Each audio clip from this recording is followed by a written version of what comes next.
சிவகார்த்திகேயன்லாம் மிகப்பெரிய ஆளுங்க. அவங்களாம் எங்கேயோ உயரத்துல இருக்காங்க. நான் இப்ப தான் முதல் காலடி வைக்கிறேன். ஸோ அவங்கள மாரிலாம் அவரு முதல்ல இப்படி தான் சொன்னாரா? அப்ப நானும் இப்ப அப்படியே சொல்றேன். எல்லா பணத்தையும் நீங்களே குடுத்துறீங்களா? தானம் பண்றீங்களா? எப்படின்னு கேட்குறேன். நான் இப்போன்னு இல்லைண்ணே, அமுதனுக்கே தெரியும். நான் ஆரம்பத்துலேருந்து 2500 3000 சம்பளம் வாங்குறதுலேருந்து அதில் ஒரு 1500 2000 நான் செலவு பண்ணுவேன். இந்த படத்தில் வந்து ஹீரோ பாலான்னு சொன்ன பிறகு 50 நடிகை பின் வாங்கிட்டாங்க. அதில் பின் வாங்கின நடிகை ஃபீல்டில் உள்ளவங்களா புதுமுகமாக? புதுமுகங்கள் அவங்களும் ரிஜெக்ட் பண்ணியிருக்காங்க, படம் பண்ணவங்களும் ரிஜெக்ட் பண்ணியிருக்காங்க சார்.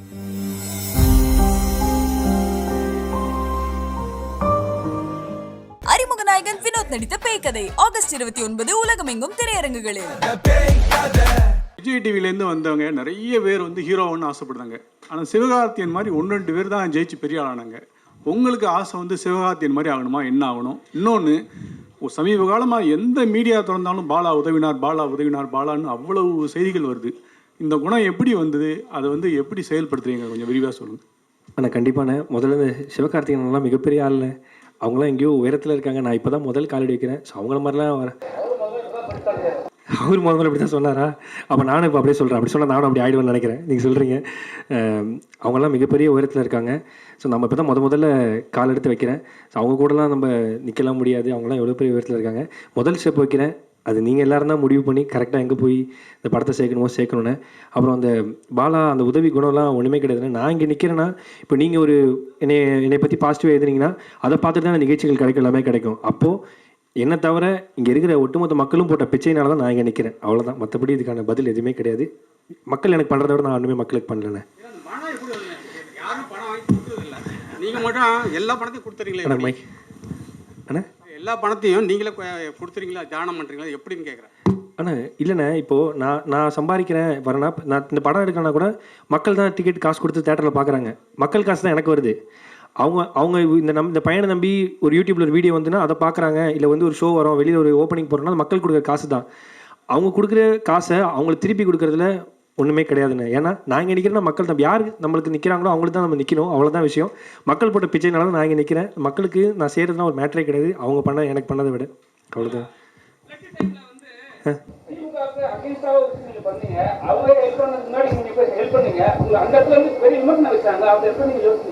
ஆனால் யாருக்கும் எகென்ஸ்டாக பண்ணலண்ணே.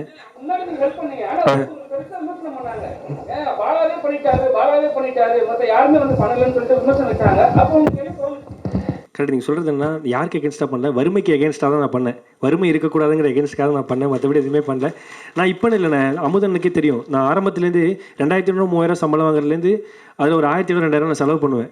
அண்ணனுக்கே தெரியும். ஆரம்பத்துலேருந்து அப்படி தான். அப்படி எகென்ஸ்டாக என்ன கருத்து அப்படிங்கிறது நமக்கு தெரியல.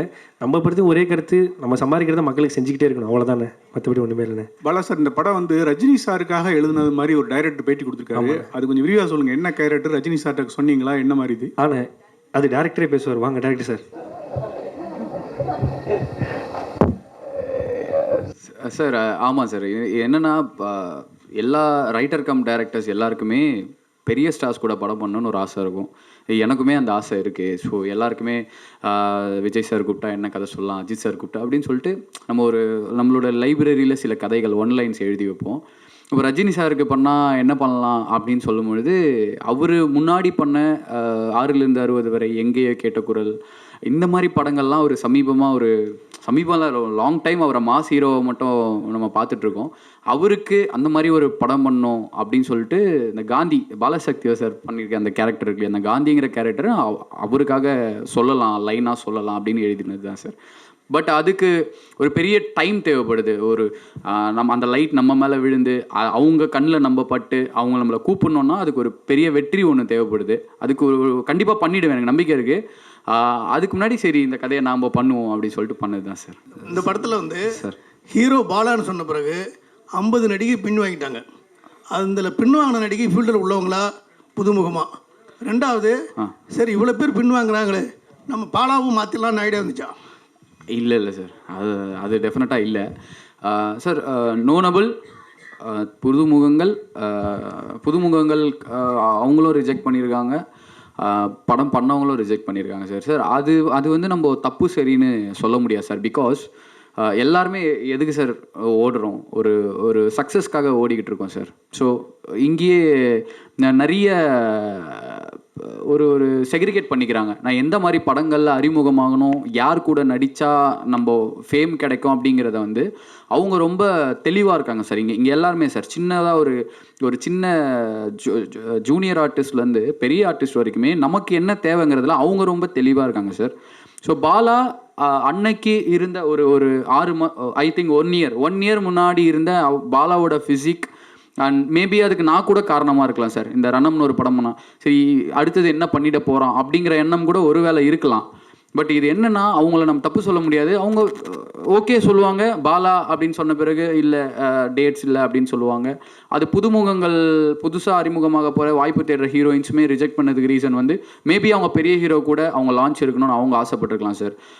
இது நடந்துக்கிட்டே இருந்தது. பட் வி பிலீவ் கரெக்டான நாங்கள் டீமாக பேசுவோம் சார், எல்லாருமே பேசுவோம்.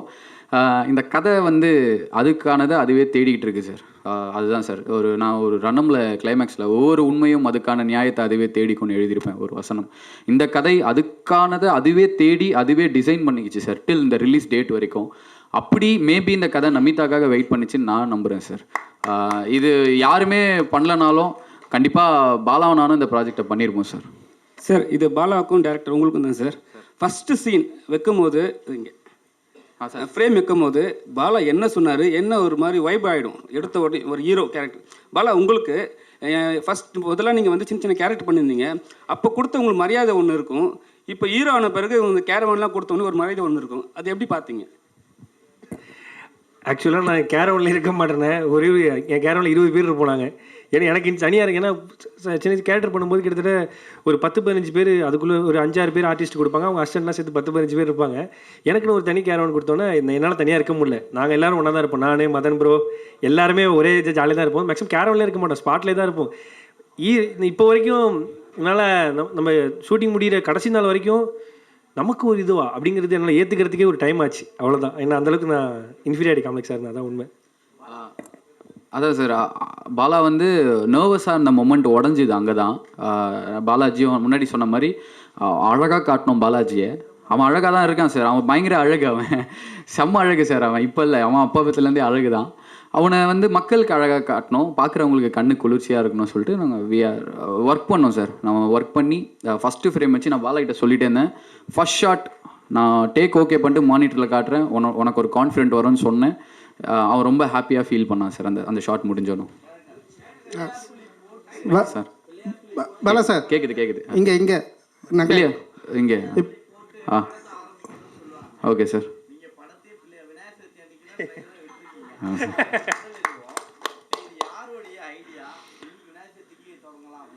சார் இது ப்ரொடியூசர் சாரோட ஐடியா சார். ப்ரொடியூசர் சாரோட ஐடியா. அவர் ஐடியாலாம் கிடையாது. ஸோ ஏன்னா ஷார்ட் டைமில் ஒரு வித்தின் 10-15 டேஸில் we just decided release date. So அப்போது ஷெடியூல் பண்ணோம். அடுத்தடுத்து எங்களுக்கு வந்து நிறையா விஷயங்கள் இருக்குது. சீரியஸாக எனக்கு 27 வந்து விநாயகர் சதுர்த்திங்கிற மைண்ட்லேயே எனக்கு கிடையாது. ஏன்னா ஒரு வாரம் 10 நாளாகவே அது ஓடிட்டுருக்கோம். ஸோ ஷெடியூல் பார்த்தோம். சரி 27 ஏன்னா 28 நாளைக்கு வந்து ஆடியோ லான்ச் வச்சுருக்கோம். ஸோ ஆடியோ லான்ச் இருக்குது. சரி முன்னத்து நாள் 27 ப்ரெஸ் மீட் வச்சிடலான்னு சொல்லிட்டு ஜஸ்ட் லைக் தட் அப்படி டிசைட் பண்ணது தான் இது. ஓகே காந்தி கண்ணாடின்னு போட்டு ஒரு சைக்கிள்ல பிரச்சாரம் போச்சா தெரியுமா? அது யாருடைய ஐடியா? பாலாவோட ஐடியாவா, ப்ரொடியூசர் ஐடியாவா, டைரக்டர் ஐடியாவா? டு பி ஹானஸ்ட் 100% இல்லை 1000% இது எங்கள் நாலேஜே கிடையாது. டு பி ஃப்ராங்க் என்னன்னா அந்த பையன் வந்து ஒரு கோயிலில் வந்து பூஜை போட்டு ஒரு தேங்காய்லாம் உடச்சி அதெல்லாம் பண்ணதுக்கப்புறம் வந்து யாரோ ஷோ தான் அனுப்பிச்சாங்க இந்த மாதிரி வந்து பண்ணிட்டு இருக்கான்னு சொல்லிட்டு. ஸோ அதுக்கப்புறம் தான் வி ஜஸ்ட் ஃபாலோட் ஹிம். அதுக்கப்புறம் தான் அதுக்கே லைக் பண்ணி நான் வந்து ஃபாலோ பண்ணும்போது பார்த்தா அவனாவே செல்ஃப் இன்ட்ரெஸ்ட்டில் பண்ணுறான். டு பி ஃப்ராங்க் என்னன்னா அப்படி நம்ம பண்ணியிருந்தோம் அப்படின்னா I know about digital marketing how it's going. So அப்படி நாங்கள் பண்ணியிருந்தோம் அப்படின்னா வந்து யூ கேன் சி நிறைய இன்ஃப்ளூயன்சஸ் உள்ளே இறங்கியிருப்பாங்க. So far I think so நீங்கள் எதுவும் பார்க்க மாட்டீங்கன்னு நினைக்கிறேன். அந்த பையன் 100% செல்ஃப் இன்ட்ரெஸ்ட்டில் அதை பண்ணிட்டு இருக்கான். தேங்க்யூ. முன்னெல்லாம் நீங்கள் பண்ணுற எல்லா உதவியும் வந்து ஒரே ஒரு சேனலில் மட்டும் குறிப்பிட்டு எடுத்து போடுவாங்க. நீங்கள் அந்த சேனலில் மட்டும் தான் தெரியுங்க. இப்போ பத்திரிகையாளர் ப்ரெஸ் மீட்டுக்கு எல்லா பத்திரிகையும் கூப்பிடுறீங்க, அந்த சேனலில் கூப்பிடலையா? எந்த சேனல் சொல்கிறீங்கண்ணே? நீங்கள் குறிப்பிட்டு எந்த சேனலில் உங்களுடைய இல்லை நீங்கள் அப்படிலாம் இல்லை, எல்லா சேனலும் நமக்கு ஈக்குவல் தான். நீங்கள் குறிப்பிட்டு எந்த சேனல்? உங்களுடைய இன்டர்வியூஸ் எந்த சேனலில் கொடுத்துருக்கீங்க? எல்லா சேனலே நேற்று 13 சேனலில் கொடுத்தேண்ணே.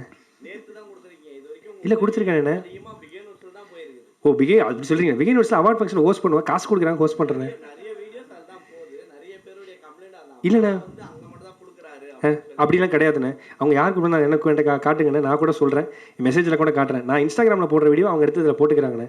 எனக்கு தெரியும் பாலா கால் பண்ணா பேசுவாங்கன்ட்டு. அதான் மைக் அண்ணாட்ட கொடுங்க, ஒரு நிமிஷம் அண்ணாட்ட கொடுங்க.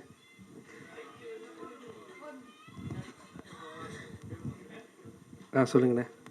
நீங்க ஃபோன் பண்ணாலும் உதவி கேட்டாலும் உடனே செய்வீங்க. மற்றவங்களோட குறையும் இருக்குல்ல, ஏன்னா இங்க நிறைய பேர் யூடியூபர்ஸ் சேனல்ஸ் வந்து பிடிக்க முடியல, பாலா எடுக்க மாட்றாரு. ஏன்னா இதுக்கு முன்னாடி விஜய் டிவிலேருந்து வந்தவங்க சில பேர் வந்து இதே மாதிரியான ஒரு உச்சத்துக்கு வரும்போது அதே ஆட்டிடியூட்ல வந்தாங்க, ஆனால் ஆள் அட்ரஸ் எல்லாமே இப்போ காணாமல் போயிட்டாங்க. ஸோ அந்த இதில் தான் அவங்க சொல்கிறாங்க. ஏன்னா பாலான்ற ஒரு பையன் வந்து லாரன்ஸ் சார் சொன்ன மாதிரி தான், நீங்கள் உயர்ந்தால் அடுத்த ஒரு குடும்பங்கள் நிறைய உங்களுக்கு கீழே இருக்கவங்களாம் உயர்வாங்கன்றதுக்காக தான் இந்த கொஸ்டின்ஸ்.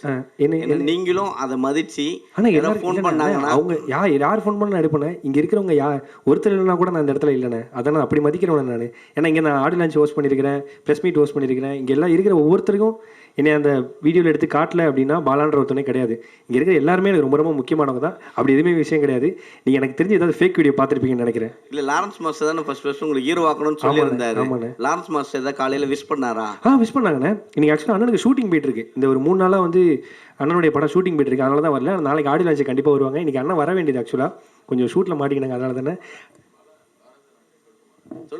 சொல்லுங்க. இந்த கொஸ்டின் வரும்னு தெரியும். ஏன்னா அவர் வந்து ஸ்டேஜில் வந்து சொல்லியிருப்பாரு, இந்த மாதிரி நான் வந்து உன்னை கண்டிப்பாக ஹீரோ ஆக்குறேன் அப்படின்னு சொல்லியிருப்பாரு. டு பி ஃப்ராங்க் என்னன்னா, இந்த படம் வந்து ஷெரீஃப் என்கிட்ட கதையை சொன்னதுக்கப்புறம் I was very strong on the story. So இதை வந்து கண்டிப்பாக பாலா வச்சு பண்ணலாம் அப்படின்னு சொன்னது. பாலா வந்து மீட் பண்ணதுக்கப்புறம் பாலா வந்து he was very happy. Okay brother நம்ம பண்ணுவோம் அப்படின்னு சொல்லிட்டு முதல்ல பாலா வாயிலிருந்து வந்த வார்த்தையே லாரன்ஸ் அண்ணா. பிரதர் லாரன்ஸ் அண்ணா கிட்ட ஒரு வார்த்தை கேட்டுக்கலாம். ஸோ அவர் ஏன்னா ஆல்ரெடி அவர் வந்து நம்ம வச்சு பண்ணலாங்கிற மாதிரி ஒரு ஐடியாவில் இருக்காரு, அவர் தப்பாக நினச்சிருவாரு அப்படின்னு சொல்லிட்டு within a second day he got appointment. So நாங்கள் போயிட்டு அவரை பர்சனலாக மீட் பண்ணோம். ஸோ பர்சனலாக மீட் பண்ணி பேசின உடனே அவர் என்கிட்ட சொன்ன ஒரு 2 வார்த்தை தான், உன்னை பார்க்கும் போது வந்து எனக்கு ரொம்ப ஜென்யூனாக தெரியுறீங்க. So I think so you will finish the project. தம்பி வந்து நம்பி வரான், ஏமாத்திராதீங்க அப்படின்னு சொல்லி ஒரே வார்த்தை சொல்லி தான் he just sent. So far is in contact. So அவர் வந்து அப் டு டேட் வந்து என்னென்ன நடக்குது எதுங்கிறதெல்லாம் அவர் வந்து கேட்டுட்டு தான் இருக்கார். பாலா சார், செப்டம்பர் 5 சிவகார்த்திகேயன் நடித்த மதராசி படம் இருக்குது. அதுக்கு போட்டியாக நீங்களும் கலை இறங்குறீங்க. முருகதாஸ் டைரக்டர். இந்த தேதியை வந்து நேருக்கு நேரம் போதுன்னு முடிவு பண்ணது யாரு? எப்படி அவ்வளோ தைரியமாக வந்தீங்க? அது வந்து ஆக்சுவலி பாலாக்கே தெரியாது. இதுதான் உண்மை. சக்திவேலன் சார் கூட இருக்காரு. நாங்கள் வந்து ரிலீஸ் டேட்டை பற்றி பேசிகிட்டு இருக்கும்போது வேறு டேட் தான் பிளான் பண்ணியிருந்தோம் சார். இல்லை அவருக்கு தெரியாது சார். அதனால தான் ஆக்சுவலாக நான் சொல்கிறனால சொல்கிறேன், எனக்கு அது தெரியவே தெரியாது. செப்டம்பர் 5 ஓகேண்டா கட் பண்ணால் அவ்வளோ பெரிய படம் வருது. ஐயோ அதில் எப்படி நம்ம தெரிய போகிறோம்? அதுதான் நான் இல்லைடா நான் பேசிகிட்டே இருக்கும்போது இப்போ பார்த்தீங்கன்னா உங்களுக்கு தெரியாததே இல்லை சார். வாரம் 4 படங்கள் 5 படங்கள் வருதுங்க சார். ஸ்க்ரீன் வாங்குறது தான் பெரிய விஷயமா இருக்குது, அந்த ஸ்பேஸ் எடுத்துக்கிறது தான் பெரிய விஷயமா இருக்குது. ஸோ அப்புறம் ஓடிடியோட டிமாண்ட்ஸ், அவங்க சொல்கிற டேட்ஸ், இந்த மாதிரி எங்களுக்கு நிறைய சேலஞ்சஸ் இருந்தது. சொன்ன டைமுக்கு படத்தை முடிச்சிட்டோம், ரிலீஸுக்கு கொண்டு வரணுன்ற ப்ரெஷர் வந்து ப்ரொடியூசர் சாருக்கு பெருசாக இருந்தது. அப்போ என்னடான்னு பார்க்கும்போது நாங்கள் பிளான் பண்ண டேட்டில் 6 படம் வருது சார். சரி என்ன பண்ணலாம் அப்படின்னும் போது ப்ரொடியூசர் சார் வந்து காரில் சும்மா நான் வண்டி ஓட்டிகிட்டே இருக்கேன், கூட வந்துட்டு செப்டம்பர் 5 வரலாமா பிரதர்னோ. நான் ரொம்ப ஜாலியாக சூப்பர் பிரதர் பண்ணிடலாம், 15 நாள் முன்னாடி சார் நீங்கள் போய் போஸ்டர் பாருங்கள், பண்ணிடலாம் பிரதர். அப்புறம் வேறு என்ன பிரதர், அது டே நைட்டுன்னு ஒர்க் பண்ணலாம் பிரதர். நான் வந்து கிண்டலாக பேசிகிட்டு இருந்தேன், சீரியஸாக என்னை கலாய்க்கிறாருன்னு நினச்சி பேசிட்டு டிஸ்ட்ரிபியூட்டர் ஆஃபீஸ்க்குள்ளே போயிட்டோம். சக்திவேலன் சாருக்குமே தெரியாது. திடீர்னு சொல்கிறாரு செப்டம்பர் 5ன்னு. எனக்கு ஒன்றுமே புரியல. சார் இவ்வளோ நேரம் பிரதர் நீங்கள் சீரியஸாக தான் பேசிகிட்டு இருந்தீங்களாண்ணா? ஆமாம் நீங்கள் தான் சொன்னீங்க டே நைட்டு வேலை பார்க்குறேன்னு, இப்போ நான் மாற்றி பேசுகிறீங்கன்னு என் பக்கம் திரும்பிச்சு பால். சீரியஸாக சொல்கிறேன், 7 நாள் ஆகுது, எல்லாருமே இப்போயுமே அங்கே வேலை போயிட்டுருக்கு. மெர்வின்னு ஓடிட்டார், இப்போ முடிச்சுட்டு நான் மிக்ஸுக்கு போகணும். இவனுக்கு கால் பண்ணேன் நான், டேய் செப்டம்பர் 5 அண்ணே இந்த வடிவேல் ஒரு சீனில் சொல்லுவார், ஐயோ நீங்களா அந்த டோனில் பேசுகிறோம் அண்ணா எப்படின்னு 5 சொல்லி, இல்லைடா வேறு வி டோன்ட் ஹாவ் ஆப்ஷன், நம்ம இந்த டேட்டில் வந்தாகணும். ஸோ அவர் மிகப்பெரிய ஹீரோ, அவர் படம் டிக்கெட் கிடைக்காம ஒரு 100 பேர் 10 பேர் இருப்பாங்கல்ல, அவங்க வந்து பார்த்துருவாங்களான்ற நம்பிக்கையில் இந்த படம் நாங்கள் இறங்குறோம். இதை சொல்லி தான் நான் சால்வ் பண்ணாங்க. என்னன்னா இன்னும் 5ஆம் தேதி எப்படின்னு, ஐயோ அண்ணன் முன்னாடியா, ஐயோ அண்ணெல்லாம் இவ்வளோ பெரிய அவங்க தேட்டர் இவ்வளோ பெரிய படம் வரும், அது முன்னாடி எப்படின்னு நம்ம வந்து பார்ப்பாங்கன்னு கேட்கும்போது அப்போ ஒன்று சொன்னார், அந்த படம் டிக்கெட் ஃபுல்லானா ஒரு 10 பேர் டிக்கெட் கிடைக்கலையா, சரி ஓகே அடுத்து என்ன படம் வருது அப்படி வருவாங்கடா அப்படின்னு சொல்லி தான் நான் ஆஃப் பண்ணேன். அண்ணா அண்ணன் சிவான படம் கண்டிப்பாக ஜெயிச்சிருண்ணே. அண்ணன் வந்து வேறு லெவலில் முதல்ல வரோம், எங்கள் படமும் ஜெயிக்கணுண்ணே. காந்தி கணக்கு கேள்விப்படுவாங்க, காந்தி கண்ணாடி. அது அது போட்டிருக்காருல்ல சார், அதான் காந்தி. அவர் தான் காந்தி சார், அவர் போட்டிருக்க கண்ணாடி சார், அதுதான் கதை சார். ஒரு நிமிஷம், அர்ச்சனா மேடம்கிட்ட 2 கொஸ்டின் கேட்டுடலாம். அவன் அடுத்த ஈவெண்ட் இருக்கிறதுனால. சொல்லுங்க கேளுங்க. வந்து உங்களை கூப்பிடுறாங்க, 50 ஹீரோயின் ரிஜெக்ட் பண்ண பாலா உங்ககிட்ட வந்து சொல்லும்போது பாலா தான் ஹீரோன்னு சொன்னாங்க. உங்களுக்கு என்ன தோணுச்சு? சரி பண்ணலாமா வேணாம்னு சொல்லி யாரும் டிஸ்கஷன் பண்ணீங்களா? அப்படியெல்லாம் இல்லை. ஆக்சுவலி இந்த கதை ரொம்ப நல்லா இருந்துச்சு. கதை பார்த்து தான் நான் படத்துக்குள்ளே வந்தேன். அதுவும் பாலா யாரையும் ரிஜெக்ட் பண்ணல, ஹீரோயின்ஸ் தான் பாலா ரிஜெக்ட் பண்ணியிருக்காங்க. ஸோ எனக்கு என்னமோ எனக்கு தோணவே இல்லை, ஐயோ பாலா வச்சு நம்ம ஹீரோயினாக பண்ணுறோமா, எனக்கு அப்படியெல்லாம் தோணவே இல்லை. சத்தியமாக Bala is a very good performer, ரொம்ப நல்ல ஹியூமன் பீயிங் ஆல்சோ. அப்படி ஒருத்தரோட பண்ணுறதுல எனக்கு பெருமையாக தான் இருந்துச்சு. தேங்க்யூ. அர்ச்சனா மேடம்கிட்ட 2 கொஸ்டின் கேட்கலாம். கொஞ்சம் இங்கிதமான கேள்விகளை கேட்கும்படி தாழ்மையுடன் கேட்டுக்கிறோம். மேம் வாங்க மேம். வருவாங்க மேம். இங்கே வந்து பேசினா தான் அங்கே ரெக்கார்ட் ஆகும் மேம், ஆடியோ. ரொம்ப பயபக்தியோடு நிற்க வைக்கிறாங்க உங்கள் முன்னால். சொல்லுங்கள் மேடம். பானுமதி மேடத்தை பற்றி நீங்கள் அவ்வளோ புகழ்ந்து பேசுனீங்க. இப்போல்லாம் ஏன் அந்த மாதிரி அவ்வளோ திறமைசாலியான ஹீரோயின் ஏன் வருது இல்லை? நிறைய பேர் லேடி ஹீரோயின் வந்து டைரக்டராகவே ஆகிறது இல்லை. என்ன காரணம், என்ன தடை? நான் எங்கே ஒரு தடவை கேளுங்க, எனக்கு ஆசையாக இருக்கு. பானுமதி மேடத்தை பற்றி ரொம்ப புகழ்ந்து பேசுனீங்க இந்த தேட்டரு. அவங்க வந்து சகலகலா வள்ளிம்பாங்க, ப்ரொடியூசர், டைரக்டர், சிங்கர், அப்புறம் எம்ஜிஆரே ராமச்சந்திரா அப்படின்னு பேர் சொல்லி கூப்பிடுற அளவுக்கு தைரியமானவங்க. சமீப காலத்தில் வந்து ஹீரோயின்கள்லாம் கொஞ்சம் கொஞ்சம் காணாமல் போயிருந்தாங்க, டைரக்டரே ஆகிறது இல்லை. என்ன காரணம், அவங்களை தடுக்குது யார்? டைரக்டர் ஆகிறதில்லைங்கிற கேள்விக்கு வந்து பெருசாக எனக்கு பதில் இருக்காது. அந்தந்த காலகட்டத்தில் வந்து ஒரு 10 வருஷத்துக்கு ஒரு தடவை யாராவது ஒரு உமன் டைரக்டர் வர்றாங்க. ஆனால் அவங்க எத்தனை படங்கள் பண்ணுறாங்கங்கிறது என்னால் அதை சொல்ல முடியல, நம்ம யாராலையும் சொல்ல முடியாது. இனி பானுமதி அம்மாவுடைய அவங்களுடைய ஸ்டேச்சர், அவங்களுடைய லெவல் ஆஃப் ஃபிலிம்ஸ் வந்தப்போ வந்து சினிமா ரொம்ப உண்மையாக இருந்திருக்கு. எக்யூப்மெண்ட்ஸ் ரொம்ப குறைவாக இருந்திருக்கு. என்ன செஞ்சாலும் குறிப்பிட்ட பிளானுக்குள்ளே முடிச்சிடணும். இப்படி எவ்வளவோ டிசிப்ளைன், எவ்வளவோ டீசன்சி, ரொம்ப பொறுப்புணர்வு, ரெஸ்பான்சிபிலிட்டி இத்தனையும் இருந்திருக்கு அந்த நேரத்தில். ஆனால் அதுக்கப்புறம் படங்கள் இல்லைன்னு சொல்ல முடியாது. அவங்க நடித்த மாதிரி ஒரு நாகரிகமான படங்கள் அந்த மாதிரி இல்லாமல் இருந்திருக்கலாம். ஆனால் ஒவ்வொரு டிகேட்லேயும் சில டைரக்டர்ஸ் வந்துக்கிட்டே இருந்தாங்க, சில ஆர்டிஸ்ட் உருவாகிக்கிட்டே இருந்தாங்க. ஸோ இல்லை டோட்டலாக அப்படின்னு சொல்ல முடியல. இப்போ இந்த ஒரு 10-15 வருடங்களாக தான் பெண்களை மையப்படுத்தி ரோல்ஸ் இல்லை. திரும்பவும் அது ஆரம்பித்தா நல்லாயிருக்கும். ஆனால் இந்த நேரத்தில் பானுமதி அம்மா டைமில் இருந்த ஆர்டிஸ்ட் மாதிரியோ அந்த அம்மா மாதிரியோ திரும்பி இன்னொரு சைக்கிள் வருமுன்னா அந்த நம்பிக்கை இல்லை. அவங்களுக்கு அவங்களே குரல் கொடுப்பாங்க, அவங்களுக்கு அவங்களே பாடுவாங்க, சில நேரத்தில் அவங்களே மியூசிக் டைரக்ஷன் பண்ணிப்பாங்க. அது இனி வரும்ங்கிற நம்பிக்கை எனக்கு இல்லை. மேடம், அப்புறம் பரட்டை என்ற அழகு சுந்தரம் படத்தில் தனுஷ்க்கு அம்மா நடிச்சிங்க. அவர் வந்து வளர்ந்து வருத காலத்தில் வந்து நீங்கள் பண்ணீங்க. இந்த படத்துலையும் கிட்டத்தட்ட பாலாவுக்கு அம்மா மாதிரி பண்ணியிருக்கீங்க. 2 பேருக்கு நடுவில் ஏதாவது ஒற்றுமைகள் ஏதாவது பார்த்தீங்களா படப்பிடிப்பில்? எந்த நடிகருக்கும் இவங்களுக்கும் அவங்களுக்கும் ஒரு ஒற்றுமை இருக்குது அப்படிங்கிற வார்த்தைக்கு இடமே இல்லை. நம்மளா வந்து வேடிக்கைக்காக பேசிக்கிறது தான், அந்த ஒற்றுமையே இல்லை. யாருக்கு அவங்க இண்டிபெண்ட் தான். நான் பாலாவோட பெர்ஃபார்மன்ஸ் பார்த்து கொஞ்சம் நேரத்துக்கு முன்னால் பேசினேன். He is too independent. அதில் என்ன தெரிஞ்சதுன்னா, பாலா என்ன பெர்ஃபார்ம் பண்ணாலும் ஒரு இன்னசென்ஸும் தெரிஞ்சுது. ஏன்னா அந்த லேர்னிங் ப்ராசஸ் ரொம்ப நல்லா இருக்குது பாலாவோட இது. அது நான் ஒரு ஆர்டிஸ்டாக ரொம்ப ரொம்ப சந்தோஷப்பட்டேன் படம் பார்க்குறப்ப. அந்த லேர்னிங் ப்ராசஸில் தான் அவர் இன்னும் இருக்கார். அவர் மாதிரி அவர் நடித்து அவருக்கு சூட் ஆகிற அவர் படங்கள் பண்ணாலே போதும். யாருக்கும் யாரையும் கம்பேரிசனுங்கிறது கொடுக்கவே கூடாதுங்கிறது என்னுடைய கருத்து. தேங்க்யூ.